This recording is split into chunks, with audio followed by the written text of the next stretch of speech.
तो पृथ्वी का सबसे बड़ा भार क्या है? बहुत ध्यान से सुनिएगा।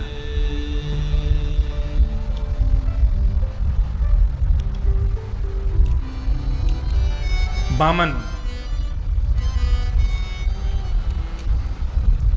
बलि के यहां पहुंचे। बलि यज्ञ कर रहा था, तभी सामने से वामन भगवान आए। वामन भगवान के चरणों में प्रणाम करके कहा कि भाई आज हमारे यहाँ वामन पधारे हैं, आपके श्री चरणों में प्रणाम करता हूं, प्रभु आज्ञा कीजिए, आपको क्या चाहिए? तब वामन भगवान कहते हैं कि 3 पग जमीन चाहिए, इसके अलावा कुछ नहीं चाहिए। बहुत सारी बातें हुई, लेकिन वामन भगवान ने यही कहा 3 पग जमीन चाहिए। गुरु शुक्राचार्य जी कोने में बैठ करके वामन भगवान को देख रहे हैं और मन में सोच रहे हैं, ऐसा वामन, वामन यानी ब्राह्मण को भी वामन कहते हैं, ऐसा ब्राह्मण हमने पहली बार देखा। यजमान देने को तैयार बैठा है और ब्राह्मण मना कर रहा है।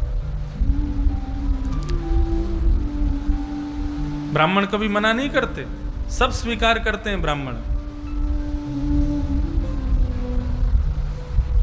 एक बार एक पंडित जी भोजन करने के लिए गए, खूब पेट भर के भोजन किया। भोजन करते करते ऐसी स्थिति हो गई कि खाते खाते खाते खाते वहीं लुढ़क गए, उनको तुरंत हॉस्पिटल ले जाना पड़ा, इतना खा लिया। हॉस्पिटल में ले जाकर के भर्ती किया तो डॉक्टर ने एक चूरन और 3 गोली दे दी। बोले पंडित जी ये पालो, आप इसको पालेंगे तो आपका पेट स्वस्थ हो जाएगा।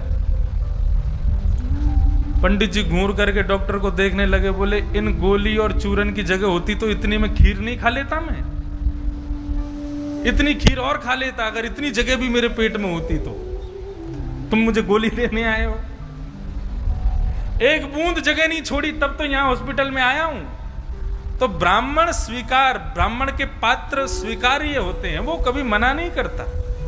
शुक्राचार्य जी बोले ये वामन पहली बार देखा हमने, यजमान देने को तैयार है, सर्वस्व नौछावर करने को तैयार हो, ये मना कर रहे हैं। तुरंत उन्होंने अपनी मंत्र दृष्टि से, अपनी दिव्य दृष्टि से देखा, उनको सब दिख गया क्या होने वाला है। उन्होंने जाकर के तुरंत कहा, एष वै रोचने साक्षात भगवान विष्णु स्वयं। ये साक्षात, देखो एक तो होता है ये भगवान है, ये भगवान है। साधारण सी बात कह देते भगवान है तो कोई बात नहीं, भगवान का कोई अंश होगा, कोई अवतार होगा, लेकिन क्या कहा, साक्षात भगवान, ये साक्षात भगवान है। तुमने 3 पग जमीन देने का यदि वरदान दिया तो 1 पग से तो ये क्रमतो गाम पादे केन, 1 पद से तो ये पूरे पृथ्वी को नाप लेंगे, दूसरे पग से तीनों लोगों को नाप लेंगे, तीसरा पग देने के लिए तेरे पास कुछ नहीं बचेगा। और यदि तूने अपने दिए गए वचन को पूरा नहीं किया तो निष्ठाम ते नरके मन्ये, तुझको नरक जाना पड़ेगा। इसलिए ये साक्षात भगवान हैं, इनको कुछ भी मत देना। ऐसा कौन गुरु कह सकता है कि ये साक्षात भगवान हैं, इनको कुछ भी मत देना।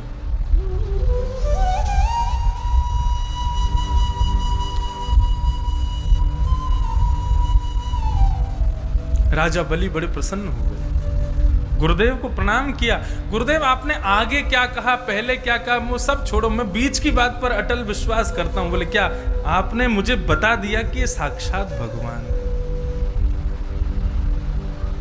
लेकिन आप जो मुझे मना कर रहे हैं कि देने के लिए मना कर दो, तुमने कुछ कहा ही नहीं देने के लिए, अब इनको कह दो कि ऐसी कोई बात नहीं हुई थी, बात से मुखर जाऊं, ऐसा कैसे कर सकता हूं? तब बलि कहता है अपने उस संवाद में,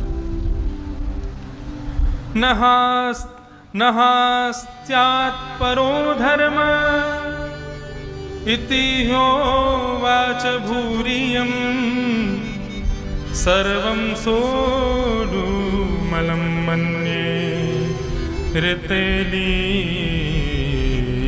कपरम नरम। महाराज, मैंने आपके ही प्रवचनों में सुना है कि पृथ्वी कहती है मैं दुनिया के समस्त भारों को सहन कर सकती हूं, दुनिया के समस्त पापियों को सहन कर सकती हूं, लेकिन झूठे व्यक्ति का भार मुझसे सहन नहीं होता। यदि कोई व्यक्ति बहुत झूठ संभाषण करता है और वो भी ब्राह्मण के सामने, और ब्राह्मण भी नहीं, आपने तो बता दिया साक्षात भगवान है, इनके सामने यदि मैं झूठ बोल दूं कि मैंने तो लेने देने की कोई बात ही नहीं कही है, मैं तो कुछ ऐसा कोई संवाद ही नहीं हुआ हमारा, मेरा भार सह नहीं पाएगी पृथ्वी।